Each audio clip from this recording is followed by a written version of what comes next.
à faire. Alors, nous sommes dans un programme social qui n'a donc rien de politique, absolument rien.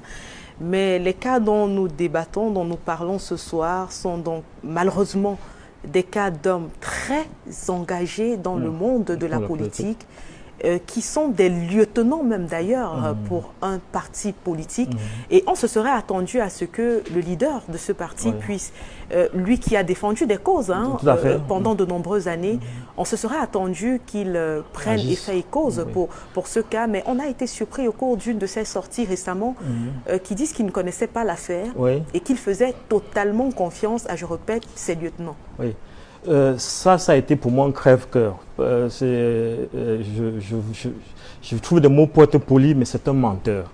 C'est un menteur parce que sur Facebook, lorsque vous écrivez, vous taguez quelqu'un, il va le lire.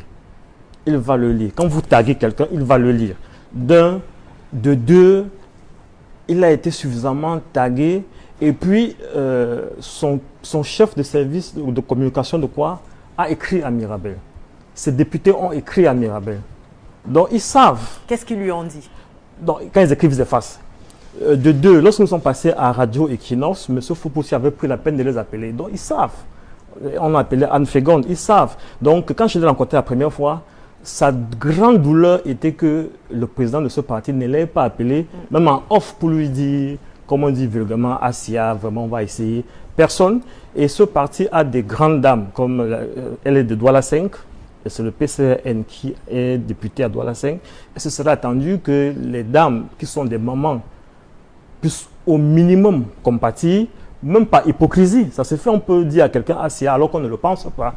Mais il n'y a eu aucune compassion. Et donc il y a eu cette vidéo du président de ce parti où il dit qu'il ne le connaît pas. Et il dit que le gars qui, Poutine, ne ment jamais. Nous, on a des screenshots de mensonges éhontés très graves. Il a dit qu'il lui fait confiance et c'est pour ça qu'il faut ça en justice parce que ça devient un jeu. C'est-à-dire qu'on brise la vie de quelqu'un et on en rigole au plus haut. Quand c'est un député qui fait ça, ben, imaginez, comprenez que c'est assez grotesque à mon sens et puis ce monsieur vole très bas. J'aimerais relancer le professeur Gadifna sur ce sujet. Je ne sais pas si on parle de sociologie de la politique ou de politique de la sociologie. Dans le cas précis, on a des personnes très engagées en politique qui sont à longueur de journée sur les réseaux sociaux à créer des tensions, à inciter, à pousser les gens à réagir de façon démesurée. Est-ce qu'il ne faudrait pas à un moment que les leaders de ces partis politiques puissent frapper du poing sur la table et donc essayer de recadrer ceux qu'ils considèrent comme le lieutenant de la communication? Là, vous posez la question à quelqu'un qui est titulaire d'un doctorat en sociologie politique. Ceux-là que vous avez cités, nous les désirons en sciences politiques et en sociologie politique. On ne les appelle pas politiciens, mais on les appelle politicards. Donc, en principe, ils ne méritent pas les attributs. Et naturellement, le fait d'être député, moi je peux replonger, et je le dis avec l'autorité des études sur la question, est-ce qu'il y a des enquêtes de moralité quand nous voyons certains députés de la République se comporter? Alors il suffit d'un zeste de populisme pour se retrouver là-dedans. Mais on n'a pas vu des études de moralité approfondies pour des personnes qui fédèrent, qui représentent des portions importantes de la nation. Ça pose quand même un peu problème. Or, les députés devraient être, comme on le dit en anglais, des spécimens, des échantillons. Or, de ce point de vue, et pour le cas que je connais, cela ne mérite pas les attributs de politiciens. Ce sont des carriéristes politiques, ce sont des opportunistes politiques, ce sont des politicards simplement, qui ne méritent pas de représenter une nation. Est-ce qu'il ne faudrait pas que l'un d'entre eux, ces personnes dont nous parlons, soit frappé pour que cela serve d'exemple aux autres? Est-ce qu'il ne faut pas que la justice se saisisse de ce cas précis, du cas Mirabel, pour empêcher... Et là, vous posez donc une question importante. Quand je disais tout à l'heure que du point de vue anthropologique, psychologique et sociologique, la victime doit considérer que tout ce qui arrive relève d'un train qui arrive à l'heure. Il faut banaliser, ne fût-ce que pour sa conscience. Mais il reste quand même que nous sommes dans un état de droit.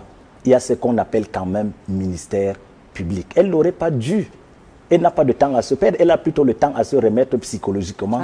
Je crois que le ministère public devrait quand même reprendre parce qu'il va de l'image. Même la représentation nationale, de savoir qu'il y a des politicards qui essaie de souiller cette image, la représentation devrait travailler à extirper ces mauvaises graines qui jettent du discrédit sur notre Assemblée nationale et questionner, et même peut-être conscientiser même ceux qui arrivent à accorder leur voix à de tels aventuriers politiques, à de tels transhumants politiques, à de tels truands politiques. Merci, professeur.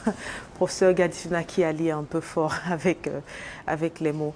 C'est ça qu'il est effectivement question, parce que les députés doivent être des pédagogues, des éducateurs, des didacticiens. C'est eux, par eux que nous devons lire un certain nombre de choses. Mais quand on arrive à de tels commentaires, à de tels de propos mensongers, ainsi de suite et autres, je crois que ça ne valorise pas le corps. Or, être député, je crois que c'est une valeur suprême d'arriver à dire que vous êtes élu de la nation. C'est quelque chose qu'on devait protéger, c'est quelque chose qu'on devait magnifier, c'est quelque chose qu'on devait glorifier. Et on doit donc travailler à protéger cette image-là, mais pas verser si bas dans des histoires de sexe, dans des déclarations mensongères. Non, je crois que ça ne valorise pas le corps. Mais heureusement qu'il y a beaucoup de députés valeureux, et j'en connais.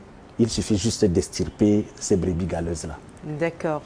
Nous avons également sur